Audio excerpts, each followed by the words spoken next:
पिछले कुछ दशकों में बीमारू शब्द का इस्तेमाल अक्सर बिहार, मध्य प्रदेश, राजस्थान और उत्तर प्रदेश जैसे राज्यों के लिए किया जाता रहा है।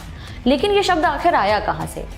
दरअसल 1980 के दशक में जनसांख्यिकीविद आशीष बोस ने तत्कालीन प्रधानमंत्री राजीव गांधी को एक रिपोर्ट सौंपी थी। इस रिपोर्ट में देश के 4 बड़े राज्यों बिहार, मध्य प्रदेश, राजस्थान और उत्तर प्रदेश को बीमारू राज्य कहा गया था। तभी से ये शब्द अक्सर राज्यों के संदर्भ में चलन में आया। बीमारू का हिंदी में मतलब होता है बीमार। इन राज्यों को आर्थिक विकास, स्वास्थ्य देखभाल, शिक्षा और अन्य सूचकांकों के मामले में पिछड़ने के कारण ये नाम दिया गया था। इसके बाद इस शब्द का बार बार इस्तेमाल किया गया और इन राज्यों को गरीबी और बेरोजगारी का ताना दिया गया। लेकिन अब देश के बड़े कारोबारी घराने बिहार कूच करना शुरू कर चुके हैं। ये पैटर्न अब दिख रहा है। टाटा से लेकर अडानी तक सब बिहार में निवेश कर रहे हैं। आज के खर्चा पानी में हम इसी पर विस्तार से बात करेंगे। जानेंगे कि बिहार में टोटल कितना निवेश आया है, बिहार में निवेश बढ़ने के पीछे के कारण क्या है। इसके अलावा ये भी समझेंगे कि बिहार औद्योगिक रूप से बीमारू राज्य की छवि से कैसे बाहर निकल रहा है। आइए शुरू करते हैं। तो टाटा से लेकर अडानी तक देश की बड़ी FMCG कंपनियों में शुमार ब्रिटानिया हो या फिर पेप्सिको या फिर देश की बड़ी हॉस्पिटल चेन में शुमार मेदांता हेल्थ केयर, ये सभी कंपनियां बिहार का रुख करते दिख रही हैं। वही राज्य जो कुछ साल पहले तक निवेश के मामले में पिछड़ा हुआ था। सरकारी अधिकारियों के अनुसार बिहार को पिछले 2 सालों में हजारों करोड़ रुपए के प्रस्ताव मिले हैं। इंडियन एक्सप्रेस की एक रिपोर्ट बताती है कि बिहार को साल 2022 से 2024 के बीच 12,000 करोड़ रुपए के इन्वेस्टमेंट प्रपोजल मिले हैं। ये रकम साल 2016 और 2022 के बीच मिले 2500 करोड़ रुपए से कहीं ज्यादा है। अब जानते हैं कि राज्य में कौन कौन से बड़े प्रोजेक्ट्स आए हैं। तो पिछले महीने ही बिहार के मुख्यमंत्री नीतीश कुमार ने नवादा में अडानी ग्रुप की अंबुजा सीमेंट्स की सहायक company Ambuja concrete north private limited की 1600 करोड़ रुपए की सीमेंट ग्राइंडिंग कंपनी की आधारशिला रखी थी। वहीं अडानी ग्रुप की अंबुजा सीमेंट्स की तरह JK सीमेंट और अल्ट्राटेक सीमेंट भी राज्य में अपना प्लांट लगा रहे हैं। इसके अलावा कई कंपनियों ने टेक्सटाइल यानी कि कपड़ा, लेदर यानी चमड़ा, फूड प्रोसेसिंग और सीमेंट इंडस्ट्री में बड़ा निवेश किया है। टाटा ग्रुप के नेतृत्व वाली इंडियन होटल्स कंपनी लिमिटेड ने पिछले साल जुलाई में पटना में 500 करोड़ रुपए की लागत से 124 कमरों वाला ताज सिटी सेंटर खोला था, जो राज्य का पहला 5 स्टार होटल है। इसी तरह पेप्सिको ने बेगूसराय में 500 करोड़ रुपए की लागत से अपना प्लांट खोला है।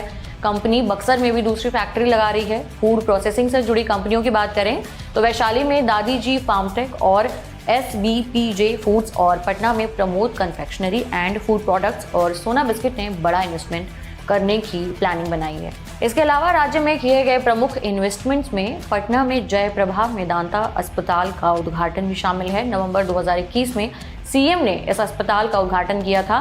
इस अस्पताल की लागत 800 करोड़ रुपए है और ये अस्पताल 7 एकड़ की जमीन पर बना है। इंडियन एक्सप्रेस के साथ बातचीत में बिहार के उद्योग मंत्री नीतीश मिश्रा ने कहा, ज्यादातर निवेश प्रस्ताव कपड़ा, चमड़ा, सीमेंट और खाद्य प्रसंस्करण क्षेत्रों में मिले हैं। उन्होंने कहा कि कैबिनेट ने पहले जिला प्रशासन को 31 जिलों में नई औद्योगिक इकाइयां विकसित करने का आदेश दिया था, जहां पहले से ही औद्योगिक क्षेत्र हैं, लेकिन इन जिलों में जमीन नहीं बची है। इसलिए अब हमने उन 7 दूसरे जिलों में औद्योगिक इकाइयां बनाने को तरजीह दी है जहां कोई उद्योग नहीं है।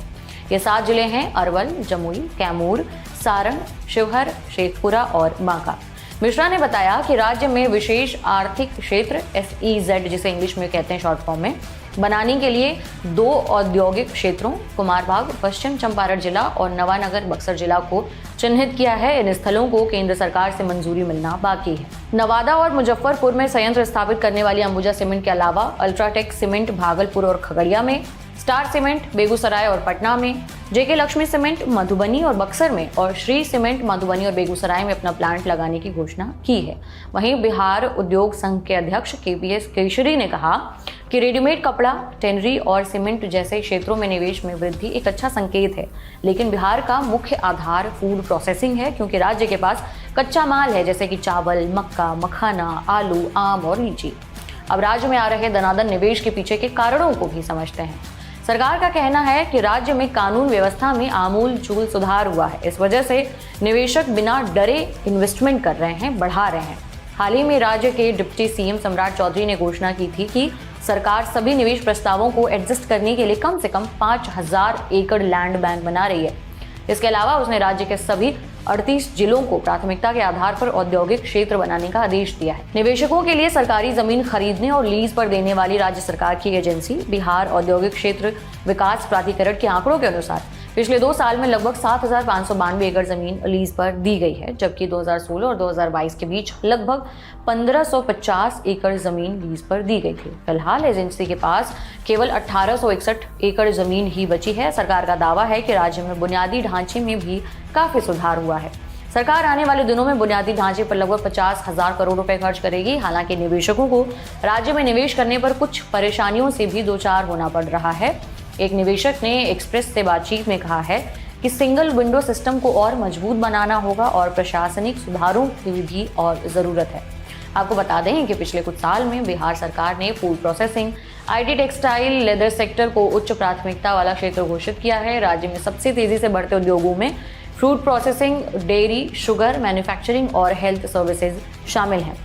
साल 2016 में राज्य ने क्षेत्र में औद्योगिक विकास को बढ़ावा देने के लिए बिहार औद्योगिक निवेश प्रोत्साहन नीति शुरू की थी। इस नीति को साल 2020 में और संशोधित किया गया था। इसके अलावा राज्य सरकार ने निजी निवेश बढ़ाने के लिए बिहार कृषि निवेश प्रोत्साहन नीति 2020, इथेनॉल उत्पादन प्रोत्साहन नीति 2021, ऑक्सीजन उत्पादन प्रोत्साहन नीति 2021 और बिहार लकड़ी आधारित उद्योग निवेश प्रोत्साहन नीति 2020 को लागू किया है। 2022 में सरकार ने घोषणा की थी कि राज्य में 3 आईटी पार्क निर्माणाधीन है, यानी कंस्ट्रक्शन हो रहा है। इसमें बिहटा में 33 एकड़ का आईटी पार्क, राजगीर में 110 एकड़ का आईटी पार्क शामिल है, जिसमें इलेक्ट्रॉनिक मैन्युफैक्चरिंग हब के लिए 3 चरणों का विकास किया जाएगा। पटना में भी 90,000 वर्ग फीट के प्रस्तावित निर्मित क्षेत्र के साथ एक आईटी टावर शामिल है। आरबीआई और CMIE के इकोनॉमिक आउटलुक के आंकड़ों का हवाला देते हुए एक रिपोर्ट में कहा गया है कि बिहार का सकल घरेलू उत्पाद यानी कि GSDP 5 सालों में 29% बढ़कर वित्त वर्ष 2023 में करीबन 4.5 लाख करोड़ रुपए तक पहुंच गया है। बिहार भारत में लीची और मखाना का सबसे बड़ा उत्पादक है। इन्वेस्ट इंडिया के आंकड़ों के अनुसार राज्य में पारंपरिक कपड़ा उद्योग है और यहाँ लगभग 3,66,000 बुनकर हैं। 2022 की नीति चमड़ा और कपड़ा उद्योग में निवेश को बढ़ावा देती है। पिछले साल राज्य की राजधानी पटना में हुए 2 दिवसीय वैश्विक निवेशक शिखर सम्मेलन के दौरान बिहार में निवेश के लिए 300 कंपनियों ने 50,530 करोड़ रुपए के MOU पर हस्ताक्षर किए थे। इस साल भी बिहार बिजनेस कनेक्ट निवेश कार्यक्रम के जरिए सरकार करोड़ों रुपए के निवेश लाने की तैयारी कर रही है। इस बार बिहार बिजनेस कनेक्ट निवेश सम्मेलन 11-12 दिसंबर को होगा। हालांकि दूसरी ओर राज्य में पलायन और रोजगार की समस्या अभी भी काफी बड़ी चुनौती बनी हुई है। ई श्रम पोर्टल पर रजिस्टर सरकारी आंकड़ों के मुताबिक करीबन 3 करोड़ लोगों ने खुद को रजिस्टर कराया है।